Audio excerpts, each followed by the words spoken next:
अभी 208 नए degree college खोले जा रहे हैं। उर्दू, फारसी, अरबी को कोई जगह नहीं दी गई। बच्चे जिस सब्जेक्ट को चाहे बोले अपनी मर्जी से। बिहार गवर्नमेंट जबरदस्ती तानाशाही कर रही है कि नहीं आपको इंग्लिश ही पढ़ना है। कोई फलसफी पढ़ना चाहे वो नहीं पढ़ सकता है, कोई उर्दू पढ़ना चाहे तो वो नहीं पढ़ सकता है, कोई फारसी पढ़ना चाहे तो नहीं पढ़ सकता है, कोई अरबी पढ़ना चाहे तो नहीं पढ़ सकता है। गवर्नर साहब से मिलने का काम किया, उनको मेमोरेंडम दिया।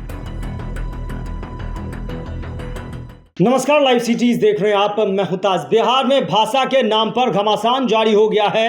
आपको बता दें कि 1 जुलाई से राज्य भर में डिग्री कॉलेज में सत्र की शुरुआत होनी है, लेकिन आरजेडी एमएलसी कारी शोएब ने मोर्चा खोल दिया है और इस मुद्दे पर उन्होंने लोक भवन जाकर राज्यपाल को मेमोरेंडम सौंपा और कह दिया है कि बिहार में उर्दू की अनदेखी हो रही है, उर्दू, अरबी, फारसी वालों को तवज्जो नहीं दी जा रही है। इस मुद्दे पर वो क्या कुछ कह रहे हैं, पहले आप वो सुनिए। नहीं, असल पूरे बिहार में बहुत बेचैनी है कि अभी 208 नए डिग्री कॉलेज खोले जा रहे हैं, जिसमें उर्दू, फारसी, अरबी को कोई जगह नहीं दी गई।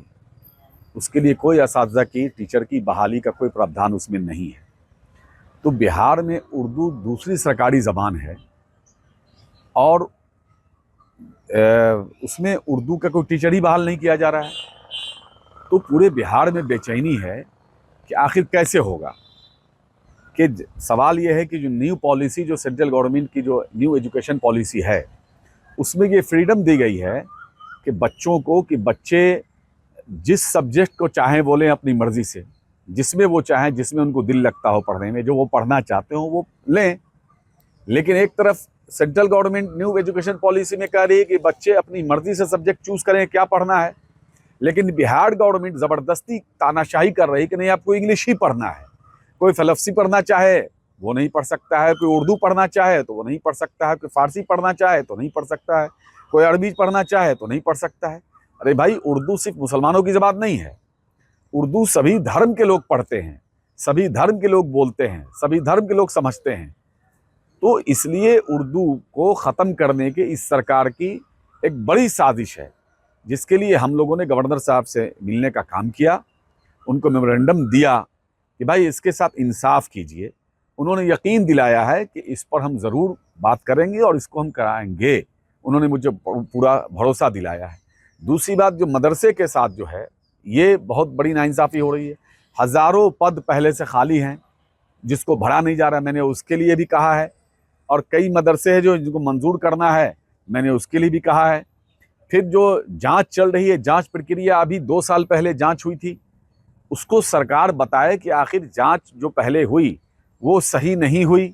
अगर सही नहीं हुई है तो उस वक्त के तमाम जो ज़िला शिक्षा पदाधिकारी हैं उसको आप बर्खास्त कीजिए, उस पर शो कॉज कीजिए कि जांच क्यों सही नहीं किया, और अगर जांच सही हुई तो फिर दोबारा करने की क्या ज़रूरत है।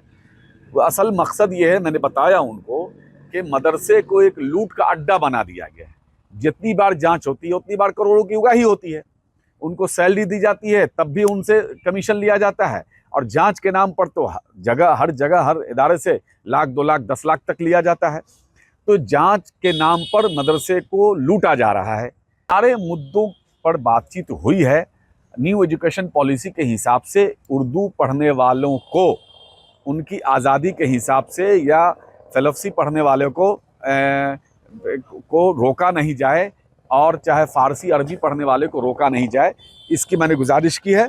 उन्होंने वादा किया है कि हम इसको ज़रूर करेंगे। तो आपने सुना कि किस कदर वो कहते हुए नजर आ रहे हैं कि राज्य में मदरसों की जांच 2 साल पहले भी हुई थी। दरअसल ये जांच नहीं करते हैं, करोड़ों की उगाही करते हैं। मदरसे के नाम, जांच के नाम पर करोड़ रुपए का खेल होता है, पैसों की वसूली की जाती है। और उर्दू जब द्वितीय राजभाषा है बिहार का, तो फिर उन्हें नज़रअंदाज क्यों किया जा रहा है।